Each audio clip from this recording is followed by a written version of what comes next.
यशोमती मैया के नंद लाला।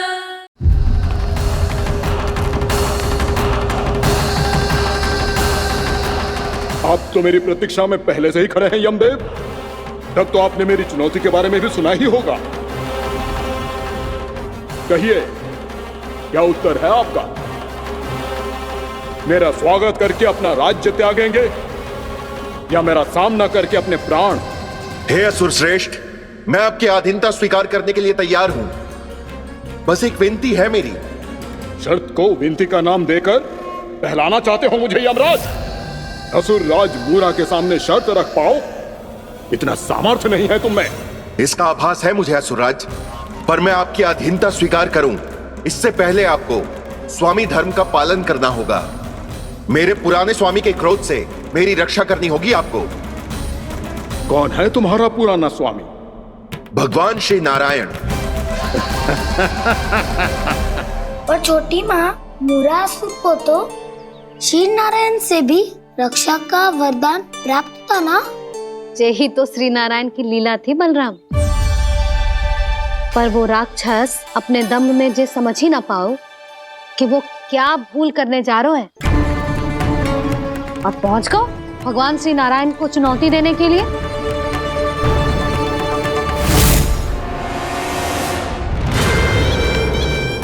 वहीं ठहर जाओ असुर राज मूरा।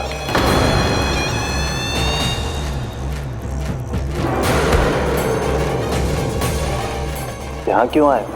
आपको पराजित करने और ये वैकुंठ जीतने, ताकि मैं यमलोक का स्वामी बन सकूं।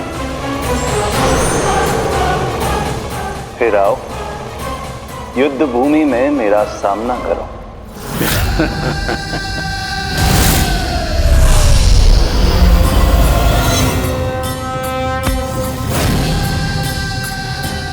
ये नहीं जानते कि इनसे ना हारने का वरदान तो मैं पहले ही प्राप्त कर चुका हूं।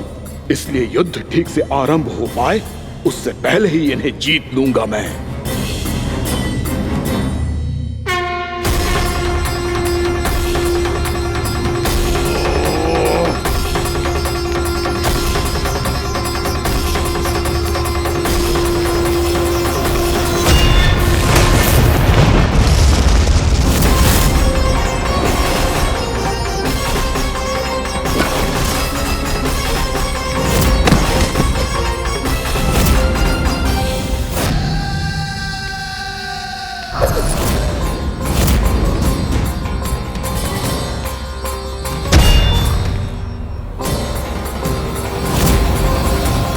और इस प्रकार जे युद्ध वर्षों वर्षों तक चलता रहो। दोनों योद्धा पूरे ब्रह्मांड में अनेक अस्त्रों शस्त्रों के साथ युद्ध करते रहे।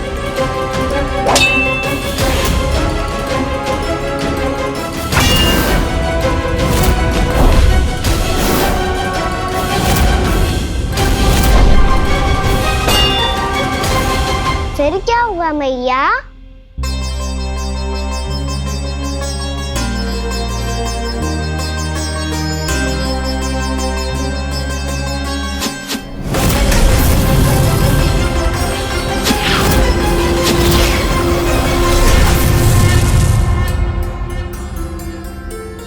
उस युद्ध को कभी समाप्त हुआ हो, पर कैसे? शीघ्र ही वो राक्षस थक गौ लल्ला।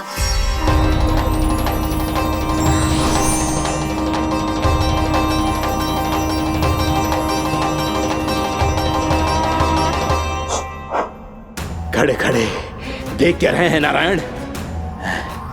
आक्रमण कीजिए, वध कर दीजिए मेरा।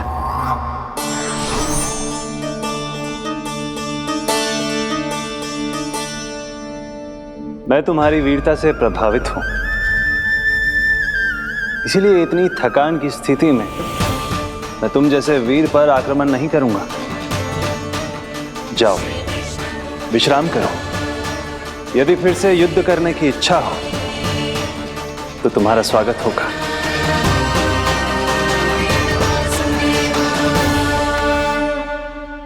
जे कह के श्री नारायण बद्रिका आश्रम चले गए। और वहां हिमवत नाम की एक कंदरा में ध्यान लगा के बैठ गए। उधर वो राक्षस विश्राम करने लगो। अनेकों दिन बीत गए और अब वो राक्षस मूरा फिर से स्वस्थ होके बलवान हो गया था। उसने अपनी सारी शक्ति फिर से प्राप्त कर ली थी। श्री नारायण ने उस पर दया करी थी, पर वो फिर से श्री नारायण को छलने को तैयार होगा।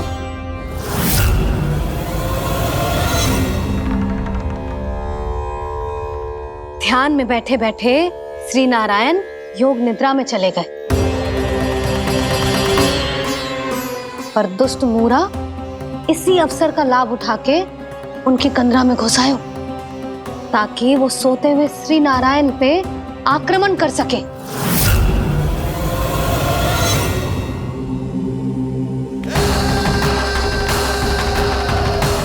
आज इस लंबे युद्ध को जीतकर अपने इस अंतिम शत्रु का भी अंत कर दूंगा मैं।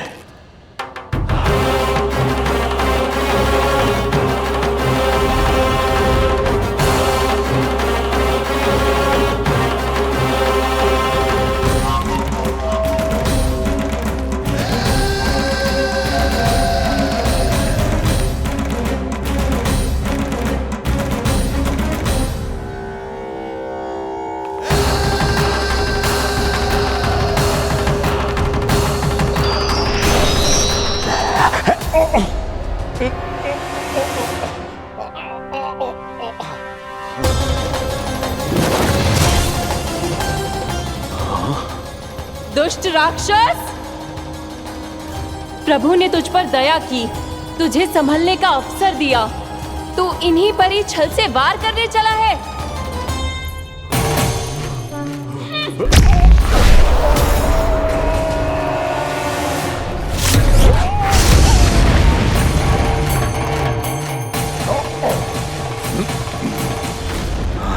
मैं अजय हूँ, मुझे कोई पराजित नहीं कर सकता। ब्रह्मा का वरदान है मुझे। तूने नारायण से अपराजय होने का वरदान मांगा था मूर्ख, उनकी शक्ति से नहीं। ध्यान से देख, मैं तेरी मृत्यु हूँ, मृत्यु।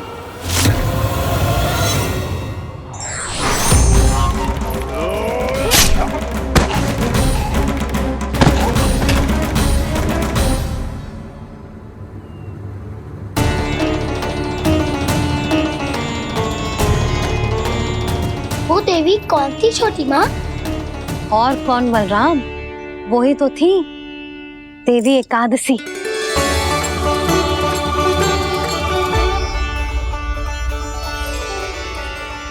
मुझे क्षमा कीजिए प्रभु, आपकी आज्ञा के बिना ही युद्ध करके आपके शत्रु को मृत्यु के घाट उतार दिया। क्षमा नहीं, आपकी तो प्रशंसा होनी चाहिए देवी। असुर राज को मारकर आपने सभी देवताओं को मुक्त करवाया है। इस पापी के अहंकार से तीनों लोकों की रक्षा की है आपने। आप एकादशी की तिथि पर मेरी एकादश इंद्रियों से उत्पन्न हुई हैं। इसीलिए मेरे सभी भक्त आपको उत्पन्न एकादशी के नाम से जानेंगे। सभी तिथियों में आपका स्थान सर्वश्रेष्ठ होगा। जिस तरह आपने राक्षस के आक्रमण से मेरी रक्षा की है, उसी प्रकार एकादशी के दिन व्रत करके जो भी भक्त आपकी कथा सुनेगा, मैं स्वयं उसकी रक्षा करूंगा। जो आपकी पूजा करेगा, उसे मेरी विशेष कृपा प्राप्त होगी और उसके साथ साथ उसे मिलेगा धन, सिद्धि और मोक्ष।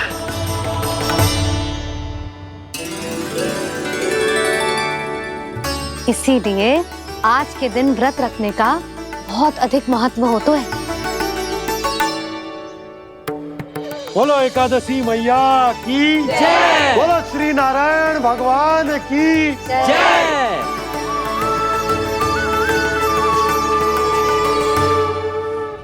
प्रभु की कृपा से एकादशी का महत्व भी पता चल गो और मेरा व्रत भी सफल हो गो।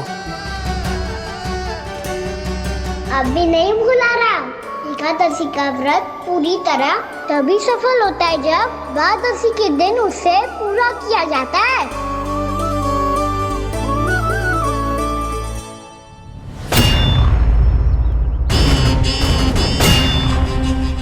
आवश्यक है आपको यह आभास होना कि उस विष्णु अवतार को पराजित करने के लिए आपके साधारण योद्धाओं में वो सामर्थ्य नहीं है। वो विष्णु अवतार कुछ अधिक ही असाधारण है।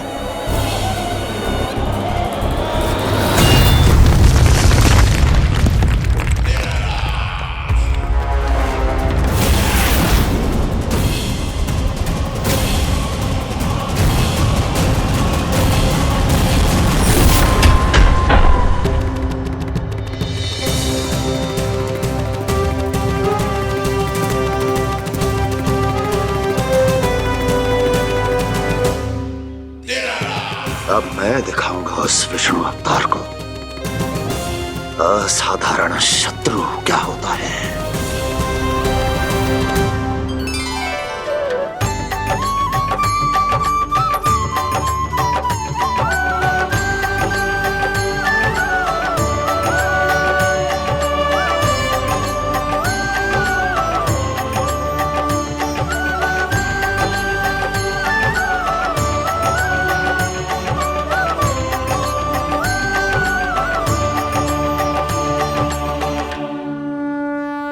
मामा अधीर हो रहे हैं, पर मैया ने मुझे अभी तक बाहर जाने की आज्ञा नहीं दी है। अभी उन्हें किसी और राक्षस को यहाँ भेजने से रोकने के लिए मुझे ही कुछ करना होगा।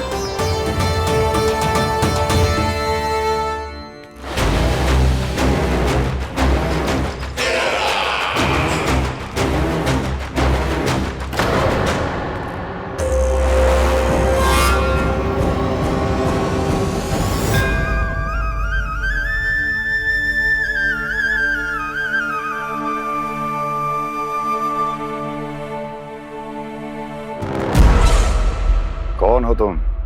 बचपन से ही मुझे मारने का सपना देख रहे हैं, फिर मुझे ही नहीं पहचानते।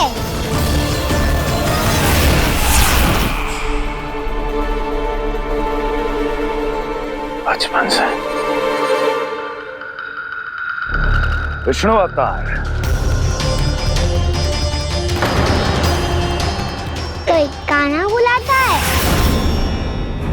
तो कोई मुरलीधर पुकारता है, कोई माखन चोर कहता है, कोई कहता है चिच्चोर। पर विष्णु अवतार इस नाम से तो बस आप ही मुझे बुलाते हो मामा जी। इतना साहस, ये तो यहाँ आ गया है।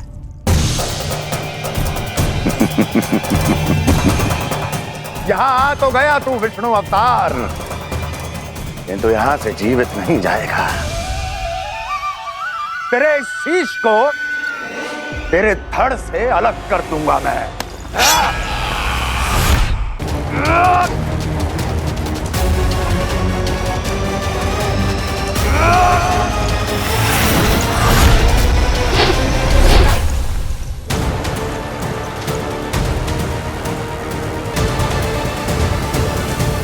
वहाँ कहाँ देख रहे हो मामा जी?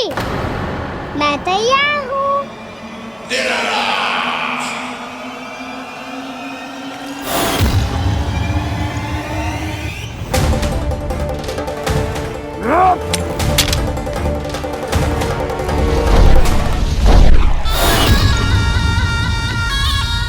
मामा जी, आप सदैव इसी तरह क्रोध में रहते हो क्या?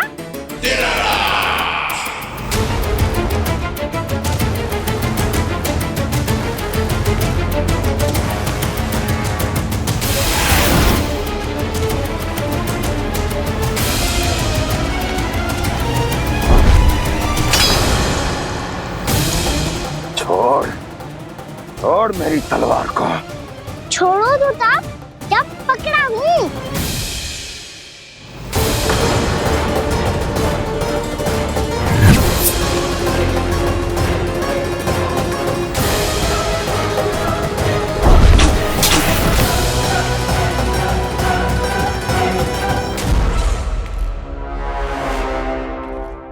मामा जी,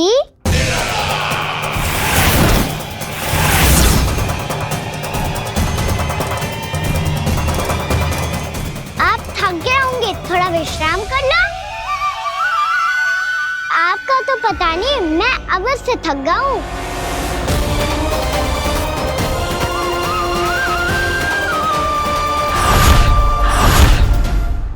मेरे सिंहासन पर बैठने का तो साहस।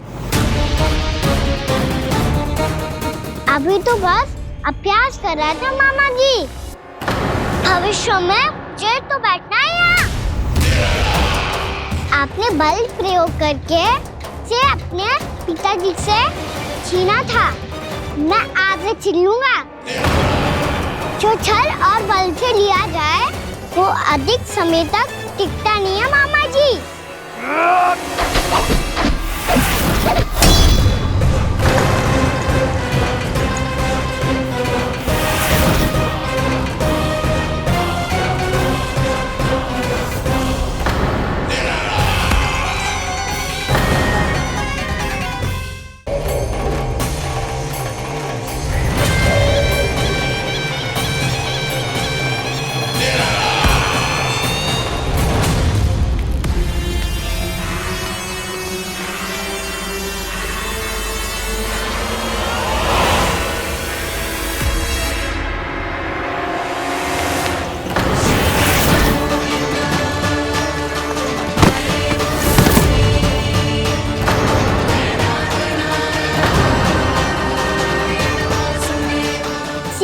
आपको ये सिंहासन छोड़ना होगा।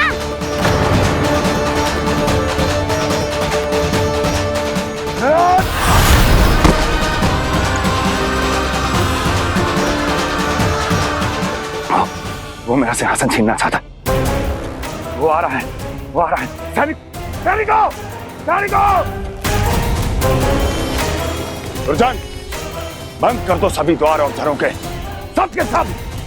इसकी हर संभावना पर इतना कड़ा पहरा बिठा दो कि ना तो कोई महल के भीतर आ सके, ना कोई बाहर जा सके। मुझे महल की चप्पे चप्पे की सूचना चाहिए। जाओ।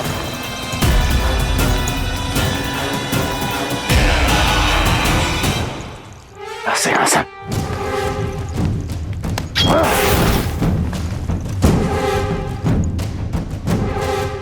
अब आ, दुष्ट मायावी, ए छलिया विष्णु अवतार, मैं कंस तेरी प्रतीक्षा कर रहा हूँ।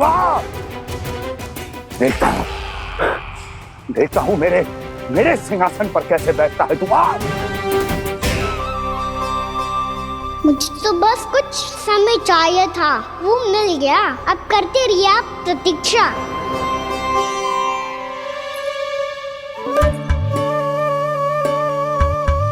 जी अपने आप से बातें क्यों कर रहे हैं जी?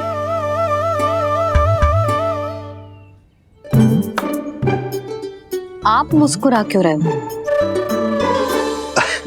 ना कचू ना। बताओ क्यों मुस्कुरा रहे हो? तुम्हीं पर गए जी। जब तुम व्रत करती हो तो तुम भी ऐसा ही करती हो। इसी प्रकार भूख अधिक लगने पर अपना ध्यान भटकाने के लिए स्वयं से ही बड़बड़ाती रहती। होगा। आपको तो बस मेरा उपहास उड़ाने के लिए बहाना चाहिए।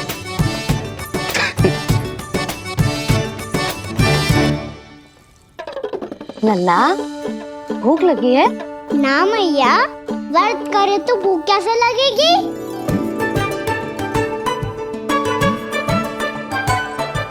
यदि लगी हो तो छोटे बालकों को थोड़ी बहुत भूल चूक क्षमा होती है। कछु ना तो फल तो तू खा ही सकते है। अब तो पूरे नियम और विधि विधान से व्रत तोड़ूंगा। कल द्वादशी के सुबह मुहूर्त के अनुसार। ठीक।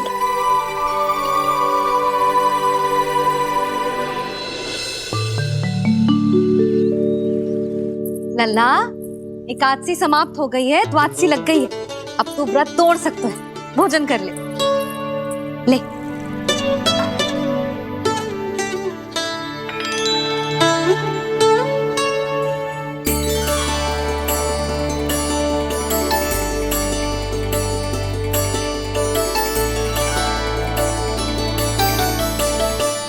आज तो कार्य कर लीजिएगा। मैं ना चाहती कि सब गांव वाले फिर से आपका उपहास उड़ाएं। अरे इसी क्षण कार्य आरंभ करना आवश्यक ना है, कुछ खा तो लो। कल भी पूरे दिन व्रत में रहे, अब तो कुछ खा लो। ना, अभी बिल्कुल भूख ना है। और हाँ भगवान, तुम्हें चिंता करने की आवश्यकता नहीं है। आज मैं किसी को भी 2 शब्द कहने का अवसर नहीं दूंगा। अरे कुछ खाओगे पियोगे नहीं तो कैसे रहोगे?